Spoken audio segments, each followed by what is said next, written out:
So, as you all know, this is the season of Navratri. Navratri beginning on October 3rd for us in US here. So, let us understand the significance of Navratri, the essence. So, Navratri is basically a celebration of a divine feminine energy, often represented by Goddess Durga. So, each day of the festival is dedicated to a different form of goddess, like celebrating her qualities of strength, compassion, and wisdom. And the stories of Durga, like fierce battles against demons like Mahishasura, also remind us that we must confront our inner demons and strive for personal growth and empowerment. So, the festival Navratri, which translates to 9 nights, signifying the 9 forms of Durga that are worshipped during this period. So, each night symbolizes a different aspect of life, which I'm going to share with you all in a few minutes. Basically, from knowledge and prosperity to strength and purity. So, as we participate in this meditation and the rituals and prayers, we are not only honoring the goddess but also invoking all her qualities within ourselves. And each day of Navratri is also associated with a specific color that holds its own significance. Like, for instance, the color red symbolizes energy and strength, while yellow represents knowledge and wisdom. And wearing these colors, they say, connects us to the energy of the goddess and actually allowing us to embody her virtues. And one of the most joyful aspects of Navratri is the energetic dance known as Garba or Dandiya. So these traditional dances, they say, are not just performances, but they are a form of worship and way to express devotion to the goddess.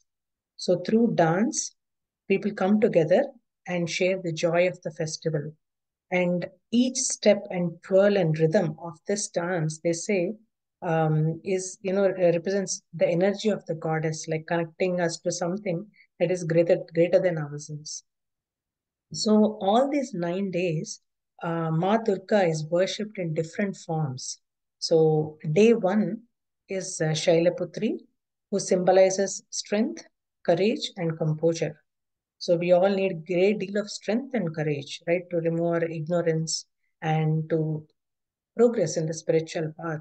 So it is very important that we practice meditation daily, and we need to utilize these energies and practice meditation by connecting to mother's qualities of strength, courage, and composure. On day two, the form of Durga is worshipped as Brahmacharini, that is reconnecting to the true nature of infinity. So again, I'm just trying to connect it to our meditation practice and our spiritual practices here.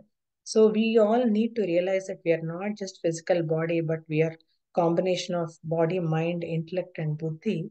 And we always constantly need to strive to attain this knowledge, or the Brahma Jnanam is what they say. And so this Devi, as I said, is basically we trying to connect to our infinite nature. And day three, Ma is worshipped as Chandraganta, who symbolizes alertness. So always trying to be in awareness and alertness is what this Devi is trying to convey. And day four, she is worshipped as Kushmanda Devi, symbolizing creativity. And day five, Mother is worshipped as Kandamata, who symbolizes skills and innocence. And day six, she is worshipped as Katyayani, who symbolizes healthy relationships, trying to remind ourselves that we create our own reality and mend ourselves by not judging others, but trying to face the situations with a higher understanding and trying to understand that these are all opportunities for us to learn and change ourselves and to live, to bring in more fulfilling relationships. And day seven, she is worshipped as Kala Ratri, who symbolizes dynamism, so dynamic nature. And day eight, as Mahagauri Devi, who symbolizes wisdom. And finally, on day nine, she is worshipped as Siddhidatri, who symbolizes perfection and enlightenment. And then we celebrate Vijayadashmi, which is the victory. So basically, we are trying to connect to goddess energy and trying to imbibe all these qualities from her. And when we are able to work on ourselves, do inner reflection, that is when we actually try to bring in all these qualities, and we try to make great spiritual progress. And many people observe fasting also during this time, because they say that fasting during Navratri is actually very good. As always, fasting purifies mind, body, and soul, especially during this time, they say, because of all the beautiful energies that are in abundance. So it's the best time to do fasting, and also practice as much as silence as possible. So that's all I wanted to share, Master. There is a lot to share when it comes to Navratri and the wisdom.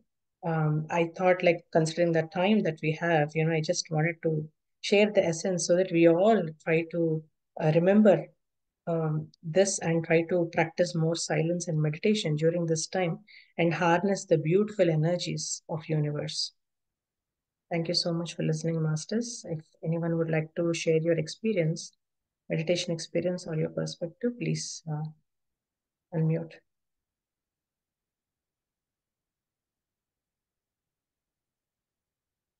Yes, Mamta ji. Namaste, Swapna ji. Namaste, masters. Today, the music was healing the fear, and I enjoyed so much. Always, meditation heals and energizes. Today, I was feeling that it was healing the fear concept, and about what you explained about Navratri.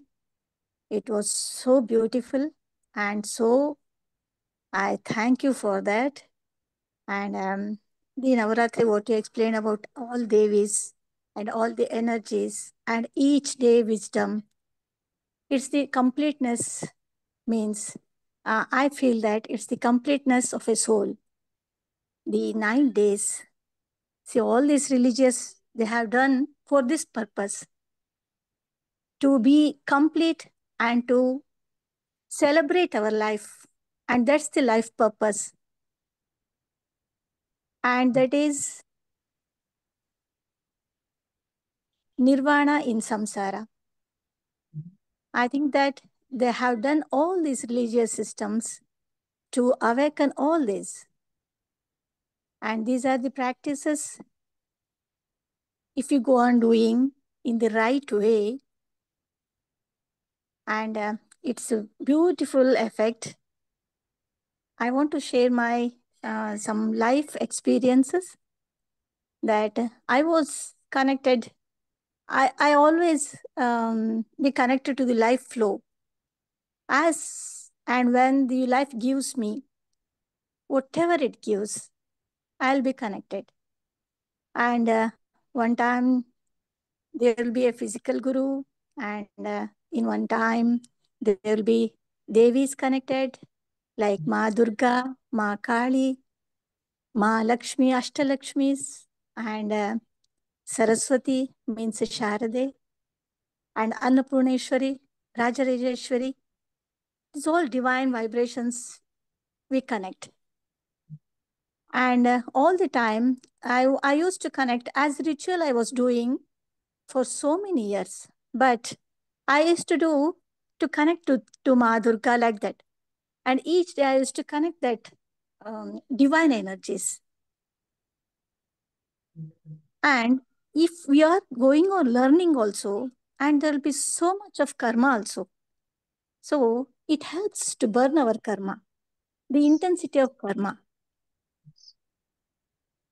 And one time there was a fear, what I have to tell means when I get married, and with some after some years, I had a fear about my husband. And that fear, what it happens means, it had developed so much unknowingly. It happens so. See, when there is a seed, it grows like that. The same way, maybe a negative or a positive. And it grows like that in some way, it grows. And that karma won't leave us. I have to pay for that karma. The small, there was very small. Trust was so much of big one, and there was a small fear that also works. When we go on practicing spirituality in our life, in every step, we want to transform. I was feeling I want to transform. I must be enlightened. I must know the life purpose, and I must know who I am, why I am, what I am doing. All these were coming means my intention was means Mamta's intention was to enlighten, Mhm. but there was some small fear. That fear also developed in the same way. And when I came, all this we come to know. I came to know after coming to meditation and the right wisdom. I was taking so much of wisdom back also, but there was not clear wisdom.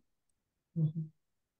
The wisdom was with fear. Spirituality was with fear also.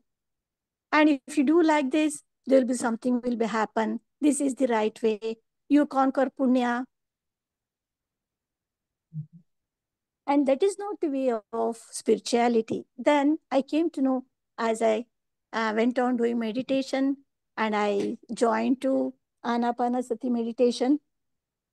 At that time, I came to know all this about karma, our soul planning, and about our seven bodies in detail. I was knowing, but in detail, and that's what I want to stress it the right wisdom, Mhm. how it works, how it does, what's the karma part, how it works, we have to do. See, all this when it came, and I was so beautifully came out of it.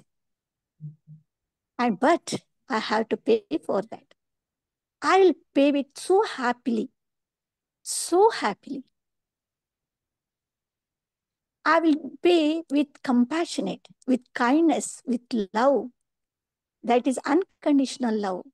I was doing love that was not complete. I was kind that is not complete. All I was practicing, but the right, that's making so much of change. At that time, what I want to say about Navratri, Devis, all the Devis, it protected me so much. And they take me to the right path, to do the right karma when the challenges occur in our life. So what I feel is that Navaratri is not enough. Daily, every minute, every situation, every time we must be connected to the divine. When we are not in the position, means when we are in the mind body level, at that time, the divinity, the universe help us. So this is what I thank each and every ma, all the devis, and all the divine energies with so much love. Thank you, universe. Thank you so much. Thank you for everyone. Thank you, Beam family. Thank you. Thank you so much, Mamtaji. As always, your experiences inspire us. And I totally can relate. Initially, before coming into meditation, yes, I was having that connection like through rituals or prayers. But once, after coming into meditation and trying to understand the significance, that curiosity about trying to understand what is the meaning behind why we do things the way we do during festivals, that definitely helped me, to go even more deeper and connect with Ma during this time. So it was wonderful. Thank you so much. Yes, Mother.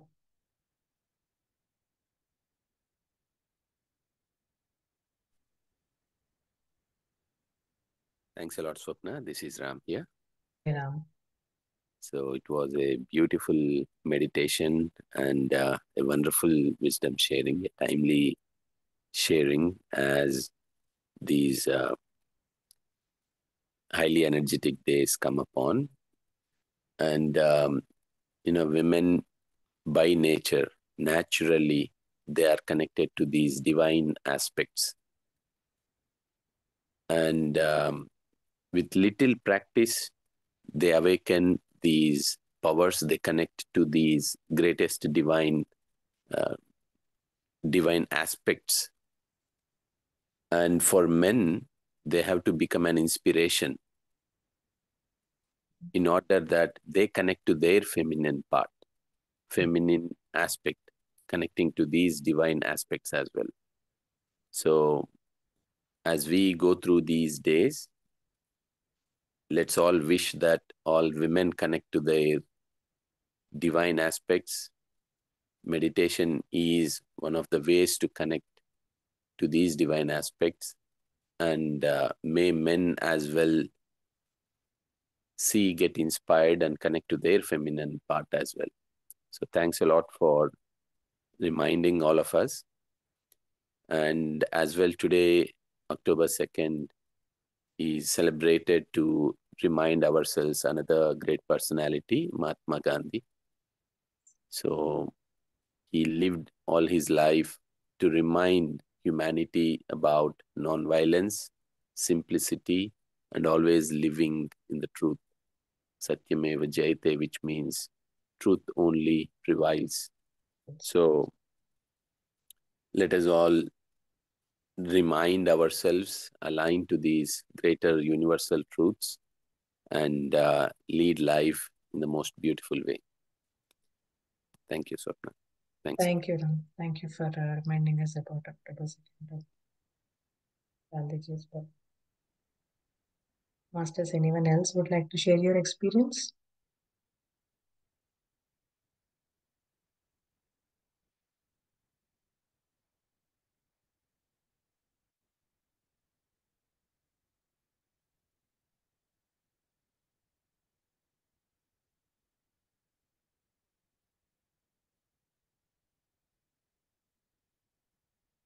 Thank you all once again for adding your energies to the meditation. See you all in our evening session. Namaste.